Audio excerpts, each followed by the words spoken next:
Have you ever wondered what the blueprint for a nation's entire education system looks like? Well, today, we're basically going to be architects. We're going to deconstruct the master plan for India's education system. We'll look at how a really powerful philosophical vision from almost 100 years ago got turned into a massive national policy, and how that whole structure actually shapes what happens in a classroom every single day. All right, let's get into it. You know, every big project starts with an idea, and this quote right here, this is the one. This is the idea at the absolute core of what we're talking about today. When Mahatma Gandhi said this, it wasn't just some nice-sounding phrase. It was the philosophical bedrock. It frames education not as, just pouring information into a kid's head, but more like lighting a fire. It's all about drawing out the potential that's already inside every single person. So here's how we're going to break it all down. First, we're going to dig into that foundational philosophy. Then we'll see how that philosophy was used to build a national structure. After that, we'll zoom right in on the person at the heart of it all, the student. And finally, we'll see how all these huge ideas actually work on the ground, in the real world. Okay, let's start at the very beginning. Because long before there were any policies or committees or administrative bodies, there was a vision, a really powerful vision for what education in India could and should be. And that vision was articulated so clearly by Gandhi.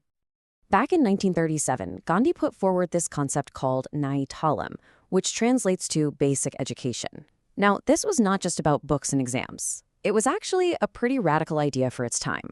He imagined an education system that was completely woven into the fabric of daily life, one that was built around practical skills, with the ultimate goal of making students self-sufficient from a really young age. And all these principles, they just fit together so perfectly. For Gandhi, learning couldn't be this abstract thing separate from life. No, it had to be centered around a productive craft, not just as a side hobby, but as the main event.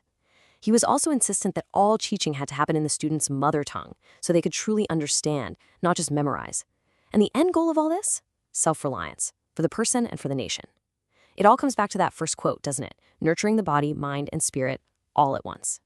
So a powerful philosophy is one thing. But how on earth do you turn that into a working system for a country with hundreds of millions of people?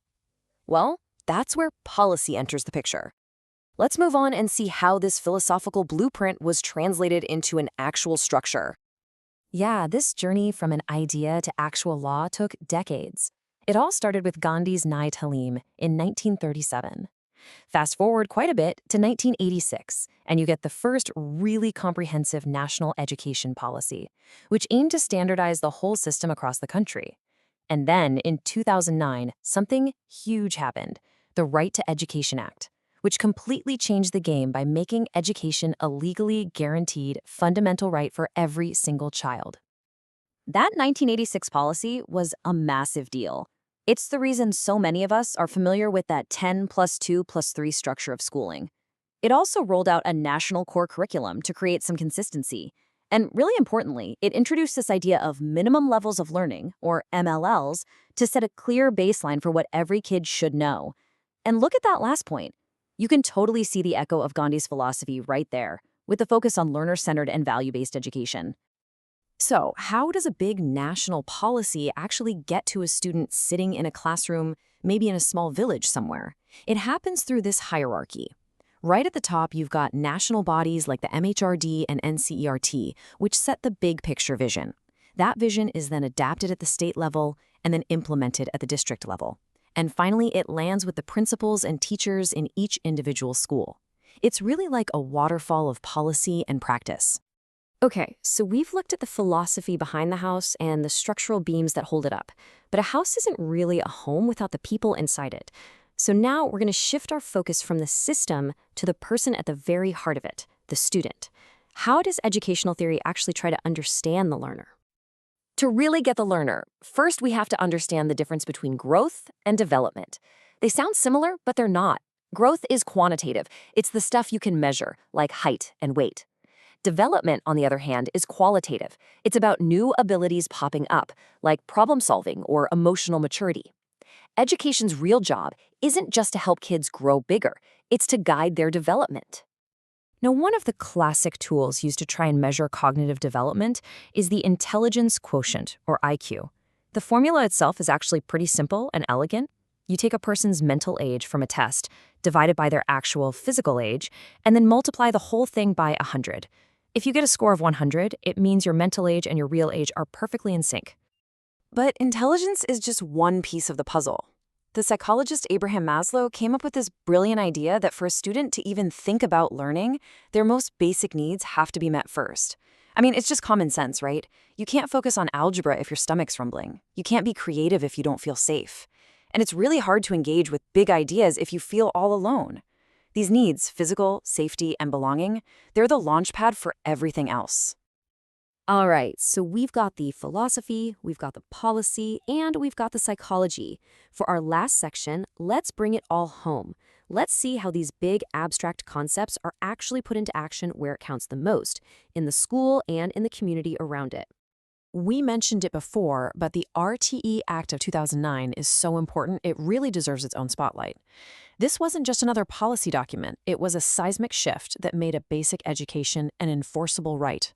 It put the legal duties squarely on the government to make sure every single child between the ages of 6 and 14 is in school. Period. Now, what's up with this number, 75%? What in the world does that mean? Well, tucked inside the RTE Act is this amazing, almost revolutionary idea about community involvement.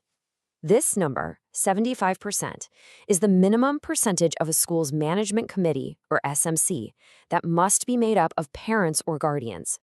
And the real-world impact of that is just massive. By forcing that 75% rule, the law literally hands power to the people who care the most, the parents. It gives them a real say in how the school is run. It's all designed to create accountability, to build a strong bridge between the community and the school, and to bring decision-making down to the most local level possible. And this is where you see it all click into place. A high-level law like the RTE Act doesn't just sit in a government office. It directly paves the way for new ways of teaching in the classroom. Things like continuous and comprehensive evaluation, which is a move away from just one big, scary final exam, and truly learner-centered teaching. All of that becomes possible because of this policy evolution.